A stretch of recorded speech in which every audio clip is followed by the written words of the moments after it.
Bismillahirrahmanirrahim. Assalamualaikum warahmatullahi wabarakatuh. Alhamdulillahilladzi an'amana bi ni'matil iman wal islam wa nusalli wa nusallimu ala khairil anam sayyidina Muhammadin wa ala alihi wa sahbihi ajma'in.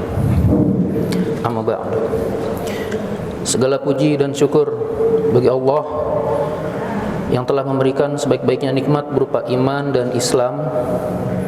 Semoga salawat serta salam berlimpah selalu kepada junjungan kita Nabi Muhammad SAW dan keluarganya beserta para sahabat sekalian.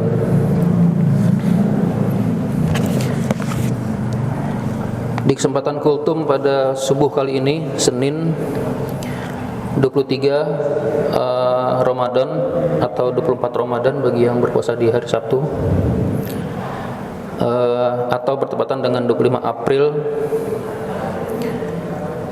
izinkan Al-Fakir menyampaikan pembacaan hadis syarah Riyadhus Shalihin karya Imam Nawawi, bab menjaga rahasia.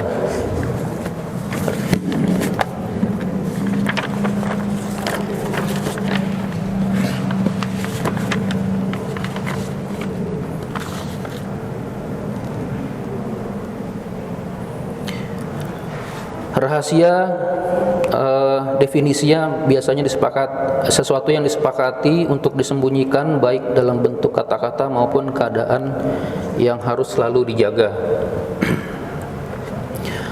Allah Subhanahu wa taala berfirman dalam Quran surat Al-Isra ayat 34, A'udzubillahi minasyaitonirrajim. Wala taqrabu malal yatimi illa billati hiya ahsan hatta yablugha asyuddah wa aufu bil ahdi innal ahdi kana mas'ula. Dan janganlah kamu mendekati harta anak yatim kecuali dengan cara yang baik, ahsan atau bermanfaat, sampai ia dewasa. Wa aufu bil ahdi, dan penuhilah janji, innal ahdi kana mas'ula, sesungguhnya janji itu pasti diminta pertanggungjawabannya. Allah memerintahkan orang-orang mukmin untuk memenuhi apa yang mereka janjikan kepada orang lain, karena orang yang memberi janji akan ditanya perihal janjinya itu. Dalam hal ayat tersebut di atas, Allah menegaskan khususnya bagi para wali yang diserahi amanah mengelola harta anak yatim untuk tetap memegang teguh janjinya dan mengelola harta anak yatim itu secara ahsan hingga mereka dewasa.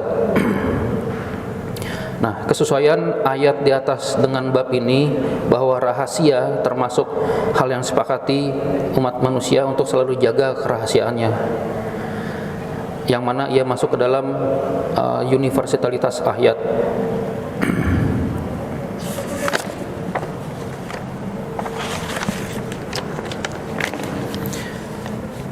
Ada 4 hadis yang disyarahkan tentang menjaga rahasia pada kitab Riyadhus Shalihin ini. Pertama, hadis nomor 685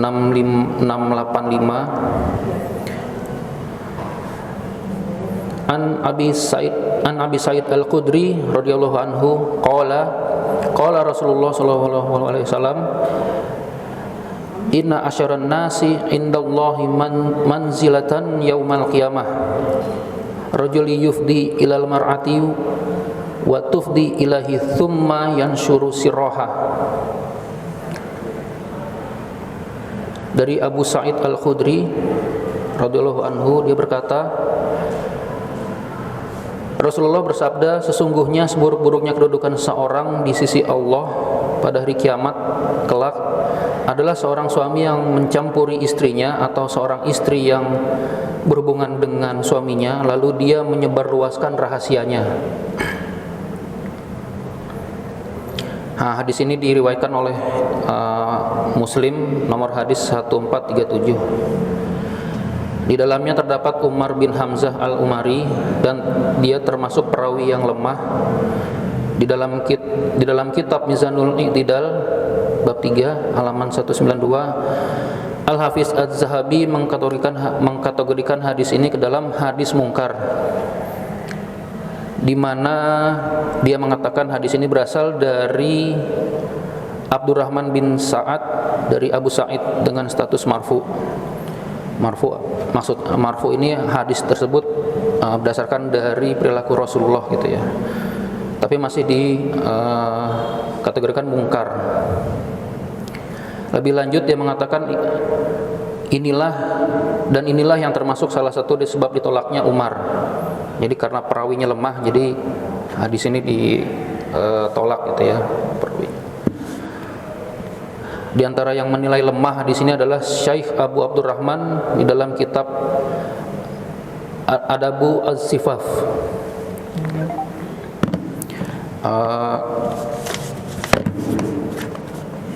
Kandungan hadis, Al-Fakir menilai kandungan hadis ini sangat jelas gitu ya. Ini tentang rahasia hubungan antara suami dan istri, tidak boleh disebarluaskan, dan karena ini termasuk rahasia dan termasuk aib juga.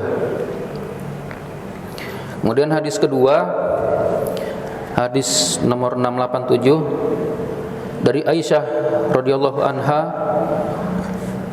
ia menceritakan, kami para istri Nabi sallallahu alaihi wasallam pernah berada di sisi beliau, lalu Fatimah radhiyallahu anha putri beliau datang dengan berjalan kaki dengan gaya ayunan yang langkahnya tidak berbeda sedikit pun dengan cara jalan Rasulullah gitu ya.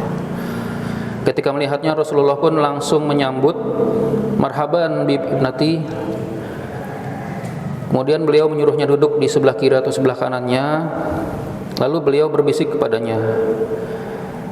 Setelah berbisik, kemudian Fatimah menangis keras sekali.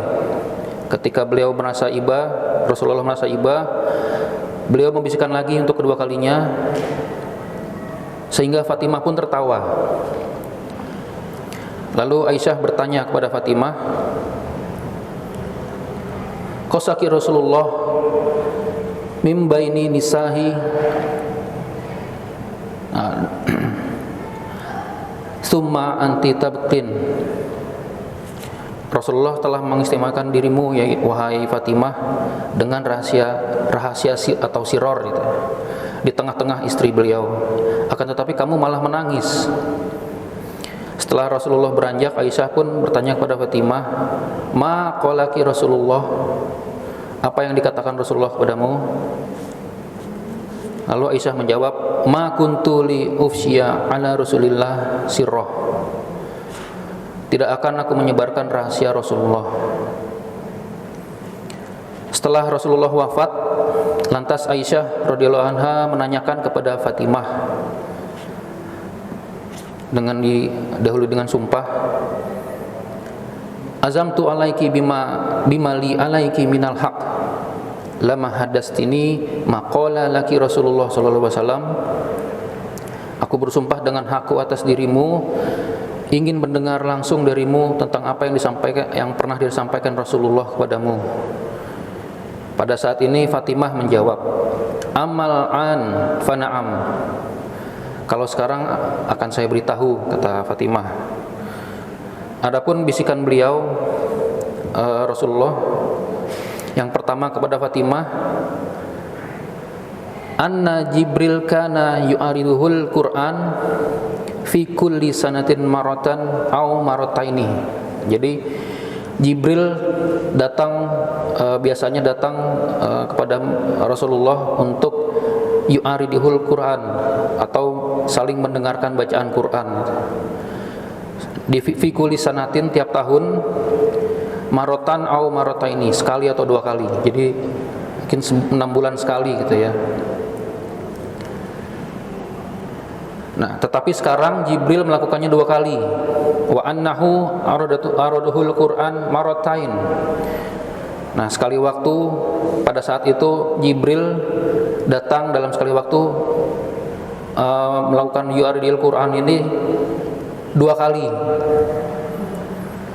Wa inni la ural ajala illa qad iqtarab, kata Rasulullah. Dan aku tidak mengira melainkan ajalku telah dekat. Fataqilah wasbir, oleh karena itu bertakwalah kepada Allah dan bersabarlah. Fa innahu ni'mas salafu ana laki, karena sesungguhnya yang sebaik-baiknya orang yang meninggalkan kamu adalah aku.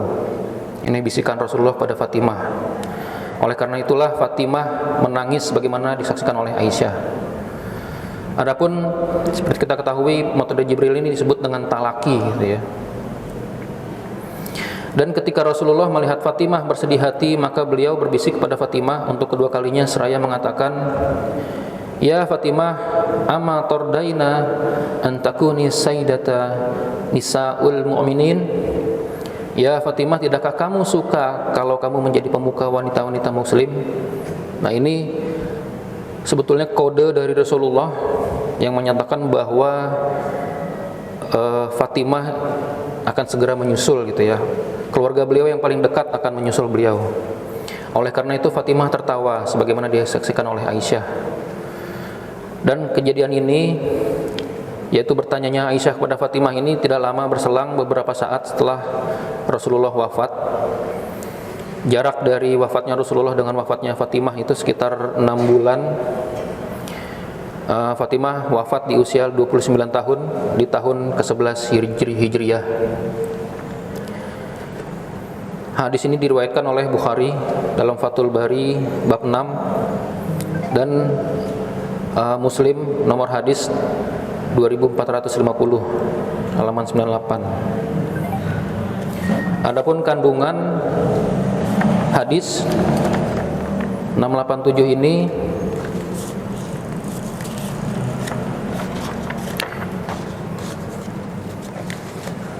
pertama, penjelasan mengenai keistimewaan Fatimah radhiyallahu anha bahwasanya dia adalah pemuka bagi wanita-wanita umat ini. Hadis di atas termasuk dalil yang menunjukkan kenabian beliau, di mana Rasulullah telah memberitahukan putrinya mengenai dekatnya ajal beliau, dan beliau juga memberitahu bahwa Fatimah merupakan anggota keluarga beliau paling pertama menyusul beliau. Ketiga, diperbolehkan menangis hanya saja tanpa mengeluarkan suara, teriakan atau ratapan, atau memukuli wajah, atau merengek, merobek-robek pakaian gitu ya. Karena tangis merupakan rahmat yang diletakkan oleh Allah dalam hati hambanya. Disunahkan untuk menyembunyikan rahasia dan tidak menyebarluaskannya sehingga hilang halangan untuk itu. Kemudian ditetapkannya hak bagi istri-istri Rasulullah atas orang-orang mukmin, baik laki-laki maupun perempuan, karena mereka adalah ummahatul mukminin atau ibu bagi orang-orang mukmin.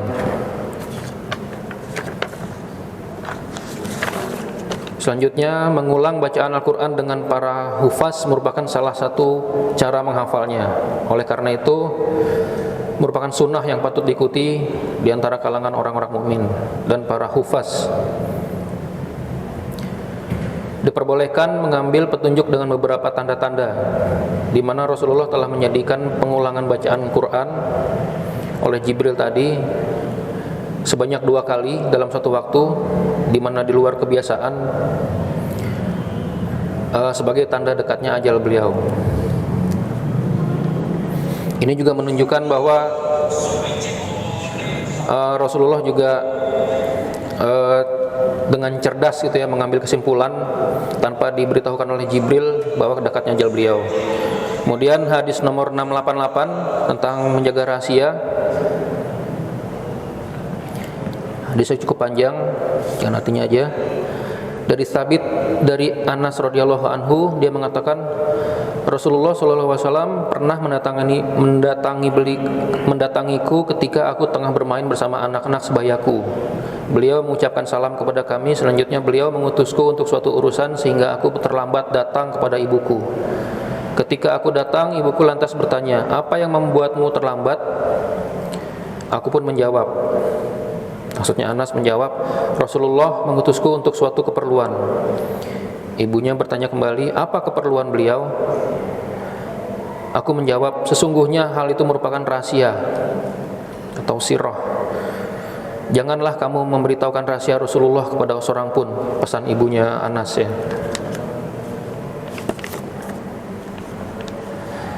Anas berkata kepada Thabit, "Hai, demi Allah, andaipun aku memberitahukan rahasia ini kepada seseorang, pasti aku juga memberitahukan rahasia ini kepadamu, wahai Thabit."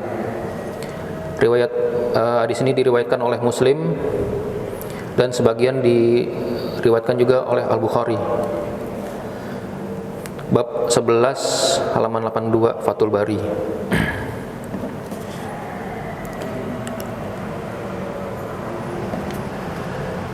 Kandungan hadis, Anas bin Malik dan keagungan perasaannya serta keteguhan hatinya memegang amanah, juga kesetiaannya memenuhi janji dan keseriusannya untuk menjaga rahasia Rasulullah baik ketika beliau masih hidup maupun setelah wafat.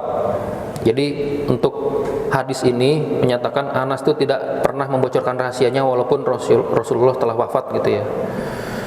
Kedua, pendidikan yang sangat baik yang diberikan oleh Ummu Sulaim kepada putranya, di mana dia telah berperan kepada anaknya supaya tidak menyebarkan rahasia Rasulullah.